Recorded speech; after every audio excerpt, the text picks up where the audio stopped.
Hey, what's up, people? Jade up here. This is going to be my 2010 WWE TLC review video. Going to be giving you guys some match results, highlights of the night, and also my thoughts and opinions on them. By the way, if you aren't subscribed, make sure you go ahead and click that subscribe button up there. Thanks. On to the build-up for the TLC show. I do believe the WWE did a pretty decent job of building up this show. Of course, it wasn't as good as it could have been, but under the circumstances, i.e. the last couple of pay-per-views having horrible-ass build-up, I would take decent over horrible any day of the week. WWE, I can finally see that they're starting to put effort into booking the shows. Hopefully, it doesn't just stop with decent. Hopefully, they move on to good. Hopefully, they move on to great. So, this is just a start. But WWE, please keep it up, because this is what you need to get people back buying those pay-per-views, get those buy rates back up, because I actually did spend my money on TLC because it had interesting matchups with good storylines behind them and decent build-up, like I said, and I felt that TLC had the possibility of being a pretty good show. And after spending $55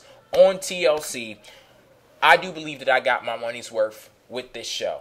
I don't have any problem whatsoever when you're doing good for me to spend my money and put my money where my mouth is and actually spend money to support the product.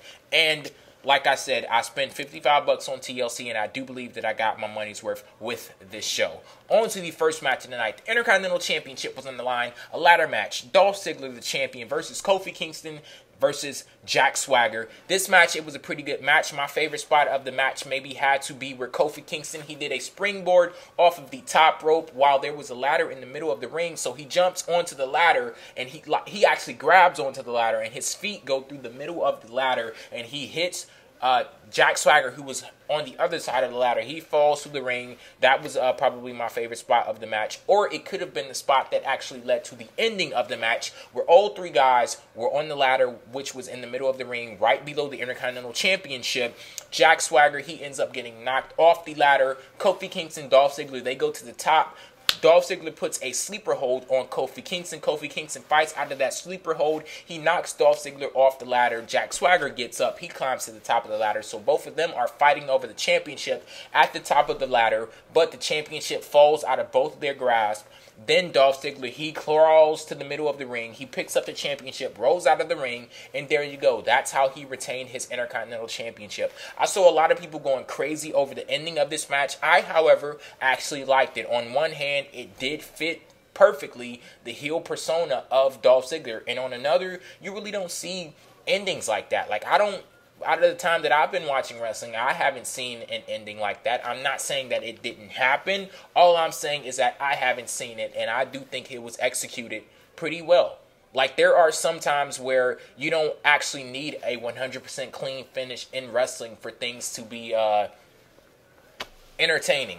And this was one of those cases. So I did enjoy this match. I actually liked the ending, unlike the majority of the people that I've interacted with today and heard their opinions of the pay-per-view from. So, yeah, and I love the comparison that Michael Cole brought up while he was at the commentary table. He said, basically, this is like a game of football. When you're playing football and you throw a pass with the ball and somebody intercepts it, or you may drop the football, aka a fumble, somebody picks it up and they run with it. So basically, Kofi Kingston and Jack Swagger, they fumbled the championship. Dolph Ziggler picked it up and he scored a touchdown, aka he retained his championship. So there you go. Like I said, this was a pretty entertaining match. I wish it would have went on for longer than what it did, but for the time that they gave us, it was a pretty good entertaining match. And there was also a point where Vicky Guerrero, she tried to interfere. She climbed to the top of the ladder, tried to get the Intercontinental Championship down, but Kofi Kingston almost pushed her off the ladder, and that was her sign to get the fuck out of the ring. And that's what she did. So, yeah, the second match of the night was a Divas Tag Team Tables match. Beth Phoenix and Natalya versus LayCool. This was a Divas match that I actually paid attention to, that I actually sat there and watched, and that I actually enjoyed. It was a pretty enjoyable match. Beth Phoenix and Natalya getting the win and the end. The only complaint that I have in this match was LayCool dominating the other two women. Like, of course, if you get a 2-on-1 situation where it was Michelle McCool and Layla and they're dominating one person, that's cool. But when you get many points in the match where you have somebody like Michelle McCool's frail ass and Layla's short ass one-on-one with muscle-bound women like Natalya and Beth Phoenix, and they're dominating them, That's not believable at all. That's not believable at all, especially when it was near the beginning of the match when you can't even say, oh, they're being dominated because they're fatigued or they're tired or they've been worked over. Like, that's completely unbelievable. But of course, it's LayCool. And like I said before, if the Divas division was a solar system, LayCool would be the sun and everything else revolves around them. And that's like the real sad case though. But yeah, there was one scary point in the match where Michelle McCool throws Beth Phoenix out of the ring and she like lands right on her neck, like her legs were bent right over her the rest of her body. That was a scary moment, but luckily it seemed as if she was okay with that and she went on competing in the match normally. There was another spot where Natalya put Layla and Michelle McCool in a double sharpshooter. That was pretty cool. The match ended with, I believe, Beth Phoenix was on the outside of the ring. Natalya was sitting on the top turnbuckle, and both members of LayCool were at the ropes trying to do like a double suplex on her through a table, but she pushes both of them off onto a table. The table, it looked like it was supposed to break. It looked like that was specifically supposed to be the ending of the match, but the table did not break, and Natalya, she goes to the top rope and she jumps off the top rope and lands on both women, driving them through the table, and that ended the match. I actually, even if it was a botch, like, I like that end. I like that ending more than I would have liked her just pushing them off the top rope and them landing through the table. So even if it was a botch, I think it turned out to be better than what was actually planned. So I would say that this was a good match. I did enjoy a WWE Divas match, you know, sue me. On to the third match of the night. WWE Tag Team Championships were on the line in a match that wasn't advertised before the show. Santino Marella and Vladimir Kozlov defending versus Nexus. Both of these two teams are a joke. The only difference is Santino Marella and Vladimir Kozlov are a funny joke. Nexus is just a sad joke. Just a sad joke. Like, when you see Nexus without Wade Barrett, all you have to do is shake your fucking head. Like, you can't even really say anything or diss them because they diss themselves each and every week on TV. Like, you need 5 or 6 guys just to deal with Santino Marella and Vladimir Kozlov. Like, are you serious? But this match, it wasn't much. You know, Santino Marella, he did his usual wrestling / comedy shtick, and it was pretty funny. That leg sweep that he went for, I laughed out loud for that, I will admit. But the match ended with Nexus, the rest of the members of Nexus, interfering in the match, and they were DQ'd. Therefore, Santino Marella and Vladimir Kozlov retained the championships, the tag team championships that look like pennies. I think the reason why WWE changed the design of the tag team championships to look like pennies is because they are finally admitting that the tag team division isn't really worth shit. Like, it's worth about 2 cents. That's why the tag team belts look like pennies, because that's how much the tag team division is worth, 2 cents. So, you know, yeah, there you go in that match. And afterwards, Wade Barrett, he comes down to the ring with a chair, and he attacks Santino Marella and Vladimir Kozlov. So, the fourth match of the night, ladder match for the #1 contendership for the WWE Championship. John Morrison versus Sheamus. Words will not do this match justice. I absolutely friggin' loved this match. It was excellent from start to finish. You had such great spots as John Morrison. He did a corkscrew over the top of the ladder. Not a corkscrew off of a ladder. He was on the top turnbuckle. He jumped over a ladder and did a corkscrew onto Sheamus. And then there was a point in the match where Sheamus, he was working over John Morrison's well, actually, what led to him working over John Morrison's leg, John Morrison was climbing up a ladder. Sheamus got in the ring. He attacked him, and that, one of John Morrison's legs was caught up in the ladder, and he was laid, like, flat on the side of the ladder. And Sheamus, he flipped over the ladder, and that made John Morrison fall to the mat. The ladder fell to the mat with him and landed right on top of him, thus compromising the knee that was caught up in that ladder. So the next couple of minutes of the match, it was spent with Sheamus doing nothing but working on that knee of John Morrison, and that injury actually came into play very frequently during that match. And it was a great match. Both guys were marvelous at what they usually do. Sheamus was marvelous at brawling and dominating with the power moves, and John Morrison, he was great at his his usual spots. So this match was absolutely excellent. The way the match ended, both guys were on a ladder. They were on the same side of the ladder, and there was another ladder set up as like a bridge between the ring and the announcer's table. John Morrison pushes Sheamus off of the ladder that both of them were on, and John Morrison jumps off that ladder at the same time. He lands on the outside of the ring. Sheamus lands on that bridge ladder, and it completely breaks, like it splits right in half. So John Morrison, he jumps back in the ring. He starts to climb another ladder that was in the middle of the ring. Then Sheamus, he crawls his way with the little energy that he has left back into the ring. He tries to push that ladder over while John Morrison is on it. John Morrison uses one leg that was still on the ladder, and he had another leg that he used to push, like give himself momentum and push back on Sheamus. Like he had that leg on the rope, and he pushed back and used that momentum to kick Sheamus right in the face. He climbed to the top of the ladder, and he won the match. This match was absolutely excellent. I love this match. I'm a big fan of both guys, and I'm just so happy that John Morrison is the #1 contender for the WWE Championship. Hopefully, this is a legit push to the main event scene. Not like what they did last year with him on SmackDown with Jeff Hardy, where he won a #1 contendership. He had a match for the World Heavyweight Championship. He lost, and then he faded back into the background. Hopefully, they do not do that this time. I want John Morrison to be there in the main event scene, legit. Hope you're listening, and I hope you understand, WWE. On to the 5th match of the night, WWE Championship Tables match.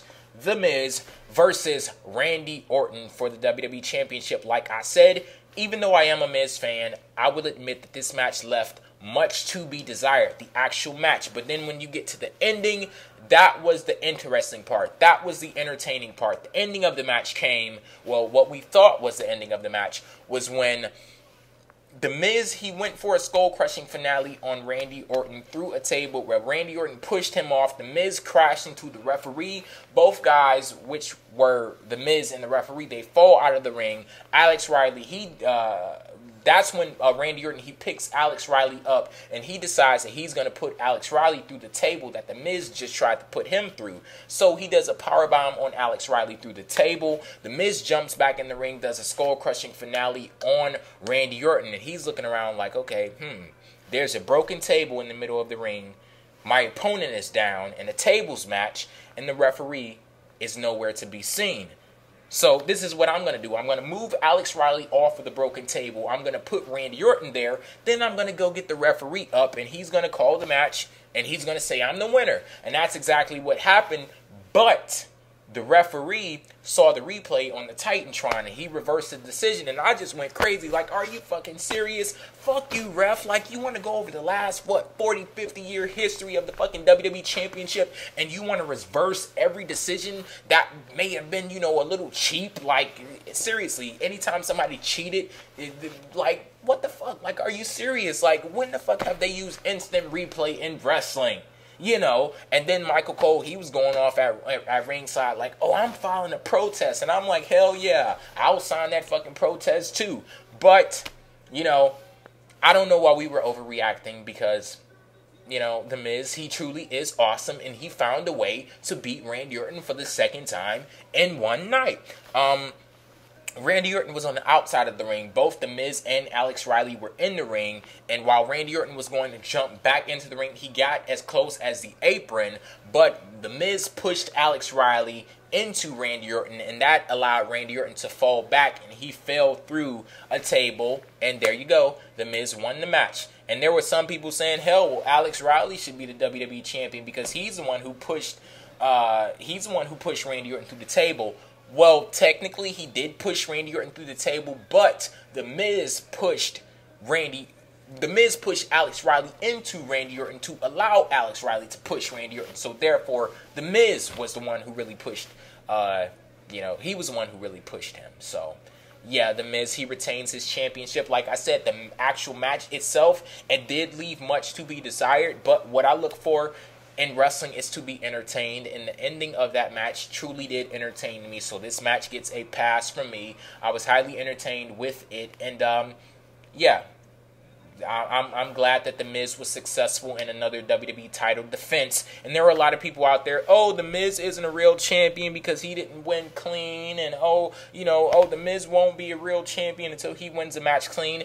Is The Miz the first fucking heel champion in history? Like, why are people acting like he is? People are seriously acting like there's never been a heel to cheat to win or retain a championship, and The Miz is the first one. I mean, let's ignore Randy Orton with Legacy last year. The whole purpose of Legacy was to be Randy Orton's bitches and do his bidding. But nobody is bringing that up. People want to talk shit about The Miz like he's the first ever champion to use people to help him to victory. But nobody wants to say anything about Randy Orton. Nobody wants to say anything about, hell, my favorite wrestler of all time, Triple H in Evolution. Look at them.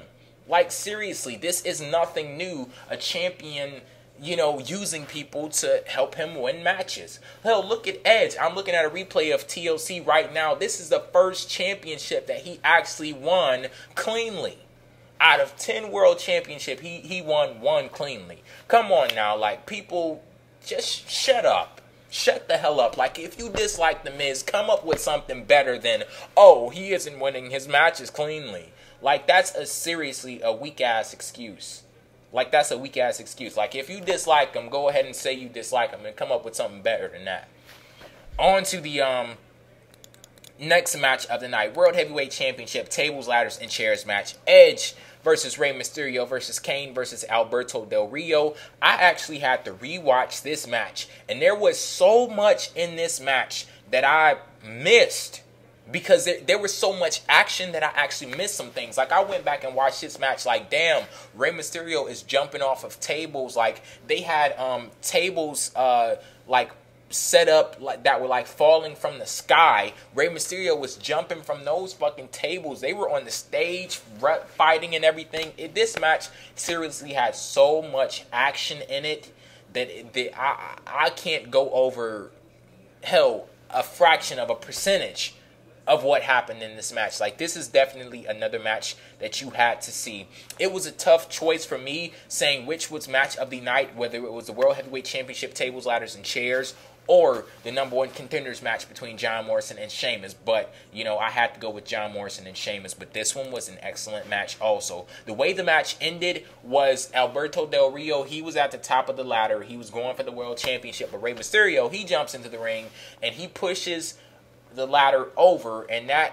has Alberto Del Rio fall from the top of the ladder all the way to the outside of the ring onto a table, so he's completely wiped out. Kane jumps into the ring. He delivers a tombstone to Rey Mysterio, so he's wiped out. Then Edge, he jumps into the ring, and Kane, he was like on the apron outside the ring, and at that point, Edge delivered a spear to Kane, and he speared him, and Kane fell back, and he fell through a table. That allowed Edge to climb to the top of the ladder and win the championship. And there you go. Edge is a 10-time World Heavyweight Champion. So, yeah, there you go. This was a excellent match, like I said, and I have to give a standing ovation. There you go. That's enough. Standing ovation to Kane in this last World Heavyweight title reign of his, because it's been great. He kind of lost a little steam at the end, but other than that, this was a great title reign for Kane, and he's been a very interesting and compelling superstar on Friday Night SmackDown. On to the final match of the night, chairs match, John Cena versus Wade Barrett. To be completely honest, I didn't really give a damn about this match. I didn't give a damn about the story behind the match, because this whole free or fired thing was such an epic fail. And then the match itself, I was disconnected from the match because I felt like, hell, they didn't even necessarily have to have this match on the card. I felt with the 6 matches before this, I already got my money's worth, so I don't really care about this John Cena versus Wade Barrett thing. But I actually did sit there and watch the match, and yeah, it was alright. It was all right. I would say that the singles match they had a couple of pay-per-views ago, John Cena and Wade Barrett, was better than this one. But it was an okay match. It was probably my favorite spot of the match would have to be where John Cena, he goes to the back.